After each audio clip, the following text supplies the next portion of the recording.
No, you are not dreaming. Valrak is about to do a rules video. Yes, it really is true. With the brand new Space Marine indexes that have just dropped, there's a bunch of new changes, some good, some bad. In this video, I want to cover, I don't know, my top 10 brand new big changes to Space Marines that I absolutely love, which I'm probably going to be using in the future against my opponents on the tabletop. So let's jump in and let's get waffling. Legal disclaimer before we move forward in this video: I am not a tournament player. The stuff that I'm going to go through is the stuff that I personally think is fun, which is cool, which is narrative. I like to social game. I'm not in it to win it, but I also do always win because I'm the greatest Space Marine player that's ever lived, and I am undefeated, and I will be taking that trophy into 10th edition as well. First up is something I absolutely love when it comes to Warhammer 40,000, and that is aircraft. I've got a Stormbird, I've got 2 Thunderhawks, I've got Xiphon Interceptors. I love aircraft in Warhammer 40,000, and now going into 10th edition, this baby, but I'm going to put in the background now, the Storm Raven allows me to take it with my Primaris Marines. This boy has had a big upgrade. You can see all the stats: movement 20, toughness 10, strength, save is 3+, wounds 14, leadership 6. There's no OC, of course, because it's just zooming around. There's a bunch of weapons you can take with it. You know, heavy bolters, las cannons, rockets. There's literally packed to the teeth with armament. But the big thing about this, which is really getting me giddy, is this, which I'm going to put at the bottom of the screen now. I'm going to read it. It says transport, okay? This model has a transport capacity of 12 Adeptus Astartes infantry models and 1 Dreadnought model. Each Jump Pack, Wolf and Gravis or Terminator model takes up to 2 spaces, and each Centurion takes up to 3 spaces for the model. So you can get like 3 Gravis guys in there or 12 Adeptus Astartes. But the really cool thing about this, and what I'm planning to do with my armor, is go full-on assault right in your face straight away. And now with this, depending on like how much the points is going to be a must take, because I can put 12 models in the back of it and also on the back grip it with a Dreadnought. Now when I say Dreadnought, any of the Primaris Dreadnoughts, Brutalis Dreadnought has the keyword Dreadnought and Brutalis Dreadnought. So technically now I can take this Storm Raven, grip a Brutalis Dreadnought at the back and put up to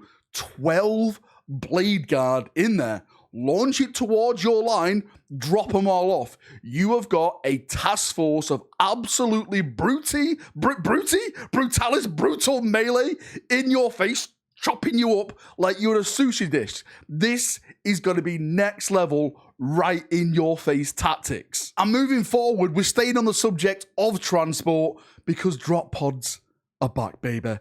It's time for some steel rain, strike from the sky, brothers, as I like to say. So the drop pod thing that I'm going to put in the background now, one of the main things about it says it here: drop pod assault. This model must start the battle in reserves, but neither it nor any unit embarked within it counted towards any limits placed on the maximum number of reserve units you can start the battle with. So nothing inside of this counts as reserves. This model can be set up in the reinforcement step of your first, second, or third movement phase, regardless of any mission rules. Any units embarked within the model must immediately disembark after it has been set up on the battlefield, and they must be set up 9 inches away from all enemy models.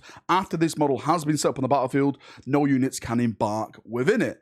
Now, it does have limits, like, again, I'll put it on the bottom of this. It says this model has a transport capacity of 10 Adeptus Astartes infantry models. It cannot transport Jump Pack, Wolf and Gravis Centurion or Terminators, which is fair because of balance, of course. But what it does mean, what you could potentially put in this, right, is 10, what are they called? Pyroblasters, the new flaming unit. Sorry, their name escapes me at this point in the video. You could put 10 of them in there. Put them, drop pod, like, just do an army of, like, flamers all coming down, bum, bum, bum, bum, bum, coming from it. It's like that scene from Hell's Reach where they're just burning everything in sight. The orcs are like, on fire and stuff like that. You could actually have that. You could put the new Stern Guard in there, you know, coming out with the heavy bolters. Remember, 6s, like mortal wounds on them and stuff like that. That could be absolutely bloody amazing. Even put Blade Guard in there if you wanted to. So Blade Guard, boom, boom, boom, boom, boom. Blade Guard coming out of drop pods with the shields, with their power swords, ready to defend the point, the 4+ invulnerable save, slashing up with their,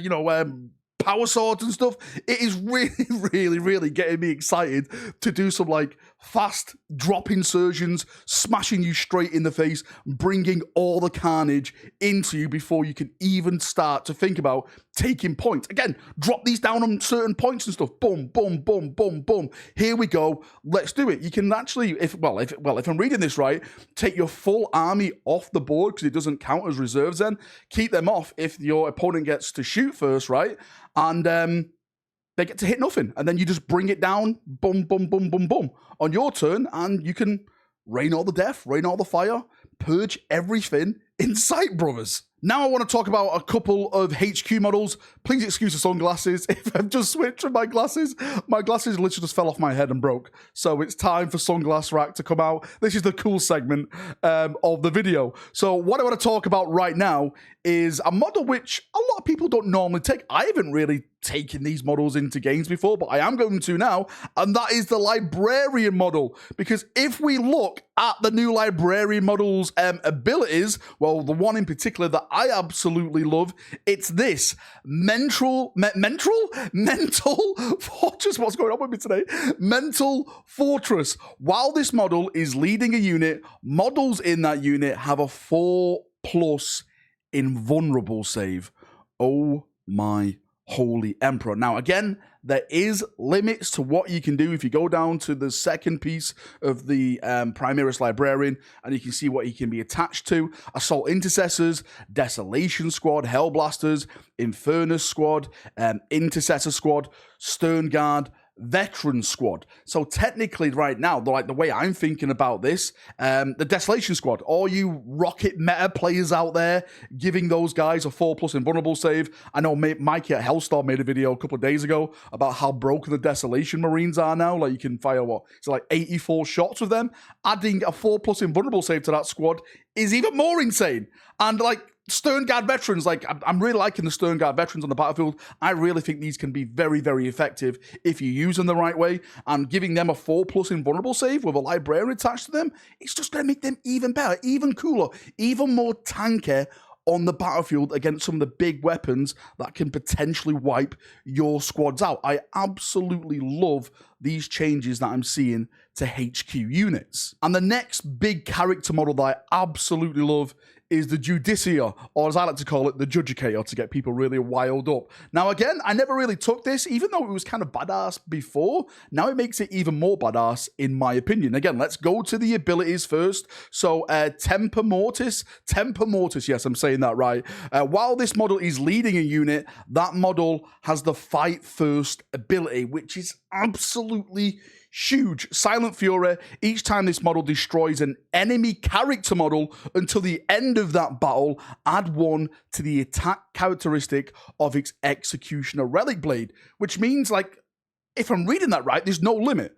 So this is literally like a character killing model. If you can go around chopping, like Ned Starking people's heads off all day long, you're just going to get more powerful and powerful and powerful. Again, there is limits to what you can take this to. It's mostly melee variants. Again, I'll put it in the bottom. Assault Intercessor Squad, Blade Guard Veteran Squad, Infernus Squad, Intercessor Squad, Stern Guard Veteran Squad.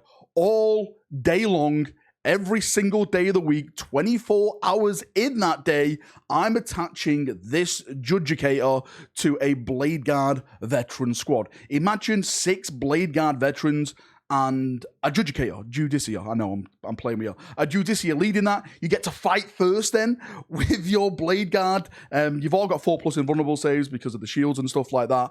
And you know, he can literally go for the characters in the other squads and stuff and actually do a lot of damage. It's an incredible buffer, I think, if you want to go for this melee type of army, which of course I'm planning to do with my Imperial Fist. Not Black Templars, my Imperial Fist. The Sons of Dawn are coming from the walls, and they're coming for you. And talking about the Sons of Dawn, it's only right that we start to talk about the greatest chin the Imperium has to offer. And of course, it's none other than the Legend Tour GARADON. Again, I'm going to put his rules in the background because he's received a huge glow up, in my opinion.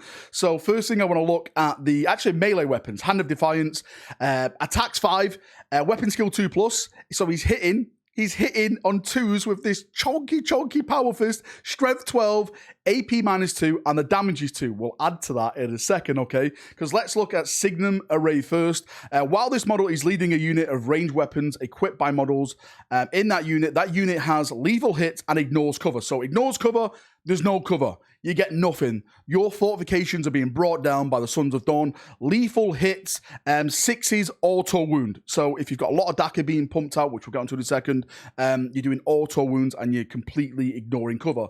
Siege Captain. Each time this model makes an attack that targets a monster, vehicle, or fortification unit, improve the strength, armor penetration, and damage characteristics of that attack by 2. So if he's punching a monster, if he's punching a vehicle, if he's punching his wall, he's going to strength 14 and he's doing damage 4 with 5 attacks.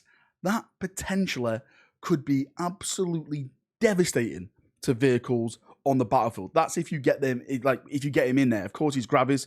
He's 5. He's 5 inches movement. Maybe put him in, I don't know, some kind of transport, a Land Raider, which he can like. Well, we know they can go into now. A Storm Raven, as we spoke about at the start of the stream. When you look what he can be attached to, it's just chunky units. He's a chunky boy, and he will only be attached to chunky units. So Aggressor Squad, Eradicator Squad, Heavy Intercessor Squad. I'm thinking with the auto wounds on 6s. Maybe aggressors could be a really good thing, or the DACA, all that coming out. Eradicators, they've changed in a big way. Even just normal Heavy Intercessor Squad, assault weapons, you know, free shots and stuff. That could be a really, really cool thing as well. Just getting all those hits through and doing auto wounds to the target. Right, you rock and roll stars, I'm going to call the video there. This is just a little peek into where I'm going to be going with my forces: aircraft, drop pods, stern guard, Terminators, of course. I actually want to do a full first company of Terminators, but I'm waiting for the multi-part kits to come out because the monopole stuff, as cool as it is, it's still bloody monopoles. I would love to get your thoughts and feedback. Am I talking absolute nonsense? Is there anything that you like, which I've missed? There's other like things out there. Shout out to like the Eradicators, which, you know, you can re-roll everything now and then. The Reaper, which I have there, the little tank Reaper there, which is, again, incredible. Inceptors, which you can like deep strike from orbit now and set up 2 inches away. They have like, well, their weapons classed as bolt pistols. So you can literally shoot into melee with all the DACA and stuff like that. So even if you charge him 2 inches away, you are still going to get absolutely messed up by those chunky Gravis boyos. Right, again, enough waffling. Thank you for coming. Thank you for watching. Any thoughts, feedback, anything like that, post it down below and we can have a nice little chin wag down there as we always do. See you now. Have a great day and bye-bye.